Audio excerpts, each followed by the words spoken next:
أهلا بيكم معايا النهاردة 14 رمضان، ليلة نصف رمضان. إن شاء الله ربنا يتقبل منا ومنكم ويتم علينا الشهر على خير، وإن شاء الله نعيد كلنا مع بعض وننبسط. النهاردة ميعاد الفزورة رقم 14. وقبل ما أبتدي في الفزورة أو كلامنا عنها، تعالوا نتكلم على حاجة تانية. حد فكرني بيها وقال لي يا ريت يا ريت نأكد عليها. جميل. اتفقنا إننا هنجيب النوت بوك وكل واحد يختار النوت بوك اللي بيحبها. حد زي غاوي ألوان وغاوي دوشة وغاوي حاجات زي كده يجيب نوت بوك تناسبه، ينبسط يحبها. أنا بحبها، أحب الرسومات اللي جواها، أحب الألوان اللي جواها. ولو حد عايز حاجه فيري سيمبل يجيبها. فاحنا المفروض ان عندنا النوت بوك بتاعتنا وعندنا ادواتنا. اللي بيحب يلون ويجيب الوان كتيره ده شيء جميل. اللي بيحب يشتغل بلون واحد، اللي بيفضل حاجه معينه يستعملها. الغرض من الفوازير دي يا جماعه والغرض من رحلتك مع نفسك انك تستمتع بيها، فتتعود تقعد مع نفسك وتتعود تعرف نفسك او تتعودي تعرفي نفسك. في ناس في مراحل كتيرة في حياتي في الكوتشنج. احنا اتفقنا بقى ان شاء الله داخلين على 20 سنة السنة دي في سبتمبر بإذن الله. كانت عندها مشكلة انها تقعد مع نفسها، ما تعرفش تقعد مع نفسها، ما تعرفش تخرج مع نفسها، ما يعرفش تنبسط on their own. معناها ايه؟ معناها انها بتبقى مستنية حد تاني، مستنية بقى الزوج، مستنية الاصحاب، مستنية الاهل، مستنية العيال، مستنية اي حتة تانية علشان تكتمل سعادتها او علشان تقدر تستمتع باي حاجة. وده للأسف الشديد بيخلي علاقتنا شوية متلخبطة، لأن العلاقة بيبقى فيها احتياج. ولما ببقى محتاجة حد ببقى هحبه زيادة لما ينوفي الاحتياج بتاعي. ولو ما وفاش الاحتياج بتاعي هيبقى عندي شوية غضب، على إحباط، على صعبان على نفسي، على.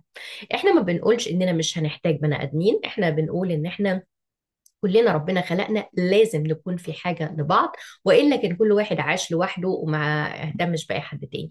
لكن احنا مش ده الهدف من الحياة. في فرق بين ان انا احتاج حد اللي هو زعلت مرة اروح اكلمه ويطبطب عليا او كده، وفي فرق بين كل ما تحصل حاجة اكلمه، كل ما ابقى عايزة اعمل حاجة اكلمه. ده شوية بيبقى فيها نوع من الديبندنسي او الاعتمادية، حتى في الزواج، حتى في اي حاجة. وما بيشتغلش العلاقة اللي فيها اعتمادية. دايما بيبقى في الآخر في طرف بيحس ان هو زهق وتعب واللود زاد عليه.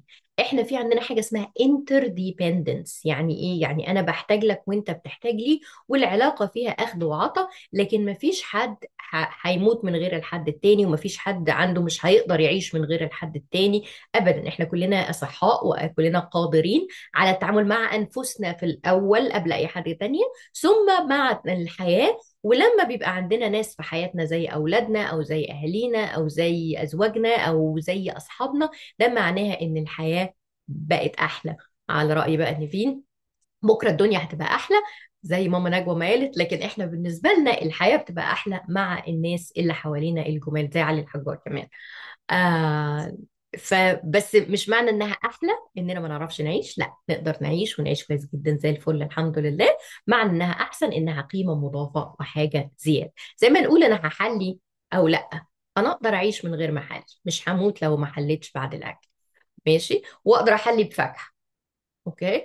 وفي نفس الوقت اقدر احلي بتورته. ده موجود وده موجود. اوكي. التورته مش اسينشال زياده، فلما تبقى موجوده تبقى حاجه جميله. حتى الفاكهه لما تبقى موجوده تبقى حاجه جميله. لكن هموت من غيرهم؟ لا، مش هموت. وده اللي احنا بنقوله. اوكي. فاجن هنجيب النوتة بتاعتنا وهنكتب فيها عشان احنا بنتعلم نحب نفسنا. وعشان نحب نفسنا لازم نعرفها الاول، ما ينفعش نحب حد ما اعرفوش. اتفقنا؟ طيب، الأسئلة اللي سألناها داخلين بقى النهارده هنسأل السؤال ال 14، مش كلها هتبقى حاضرة الإجابة بتاعتكم في ساعتها.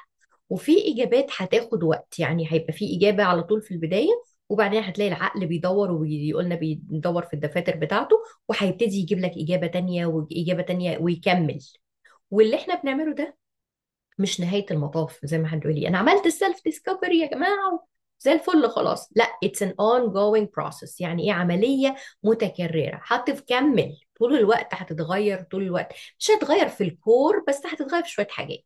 فحتى لما هنتكلم في حلقة تانية على القيم، القيم مش بتختلف كقيم، بس بيختلف في ترتيبها وإيه الأهم بالنسبة لي في المرحلة اللي أنا فيها. كوبينج ميكانيزم زي ما اتكلمنا امبارح، بعمل ايه لما ببقى زعلانه او لما ببقى متضايقه او لما مش مبسوطه قوي. وده ممكن يختلف من فترة للتانية. في مرحلة ممكن تبقوا عايزين تكتبوا، في مرحلة ممكن تبقوا عايزين تعملوا فن، في مرحلة ممكن تبقوا عايزين تتحركوا وتعملوا كورسات أو تعملوا هايكنج أو تخرجوا في الطبيعة. يعني كل مرحلة ممكن يبقى ليها مش بس طريقة واحدة، كذا طريقة. وحلو لما نرجع تاني للورق بتاعنا وللنوت بوك بتاعتنا ونشوف احنا كتبنا ايه في الوقت ده، واكتبوا التواريخ يا جماعة، جست عشان تصحصحوا الميموري يعني، الذاكره. وترجعوا للحاجات تقولوا اه والله ده انا نسيت، ده انا بطلت اعمل كذا، طب ما اجرب اعمله بقى اشوف ايه اللي بيحصل. فالحاجات دي ده اسيت، دي الخزنه بتاعتك اللي فيها المعلومات عن نفسك. احنا قلنا احنا بنخلق المانيوال بتاعنا. ماشي، الكتيب التشغيل.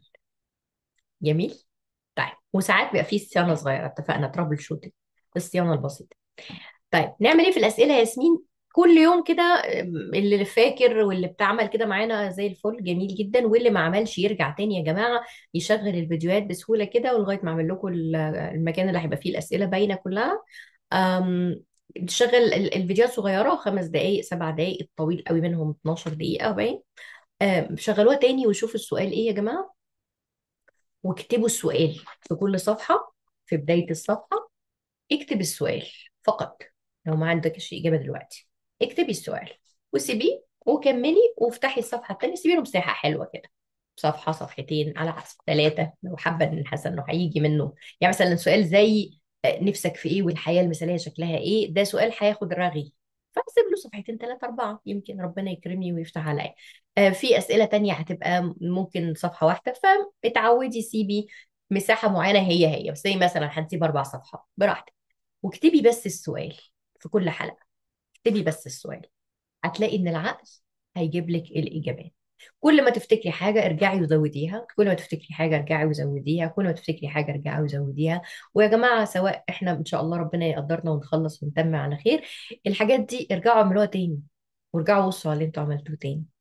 خلاص it's an ongoing process. ويمكن نعمل جزء تاني السنة الجاية بقى إن شاء الله. خلاص، فافتكروا النوت بوك بتاعتكم، هاتوها النوت بوك بتاعتكم، افتحوا الصفحة اللي انتوا هتشتغلوا عليها، اكتبوا السؤال وسيبوه حتى فاضي لو ما كانش الإجابة جاية في بالكم دلوقتي، والإجابات هتيجي. جميل، ده التفكير أو التذكرة لأمل كان نفسها إن احنا نفكر نفسنا ونفكركم بالقصة دي. شكرا يا أمل، شكرا. هقول لها شكرا يا ماي. خلاص عشان أنا بحب أدلعها، أنا بحب أدلعكم كله. طيب نيجي بقى للسؤال ال 14 بتاعنا. والسؤال بيقول امتى الدنيا ضاقت عليكم؟ انا عارفه ان كده عليكم اليومين دول شويه، معلش، بس امتى كانت الدنيا ضيقه كده وغامقه، وفجاه ربنا يسرها من حيث لا نعلم ولا ندري؟ ده ممكن يكون بروجكت، يعني ايه؟ يعني مثلا كان في حاجه هتحصل، وانا اتذكر ده في يوم من الايام، كنت انا وماما وجالنا خبر معين ما كانش مريح، وكان يستلزم عمل مجهود كبير جدا جدا، واحنا ما كانش عندنا اي انديكيشن، ما كناش متوقعينه يعني. وده دايما الاحداث دي بتبقى كده، ومش عارفين اكشولي هنعمل ايه. فلقيت ماما ابتدت، ربنا يديها الصحه حبيبتي، هنعمل ايه وهنسوي إيه؟ قلت لها ماما ما تقلقيش، كل حاجه هتبقى بتسهلها، هتتفتح هتتسهل ما تقلقيش. وسبحان الله اتسهلت اتسهلت اتسهلت، ما كناش عارفين حاجة، لكن كل خطوة ربنا كرمنا واتسهلت واتيسرت، وكل خطوة ربنا كرمنا واتسهلت واتيسرت وتم الحمد لله.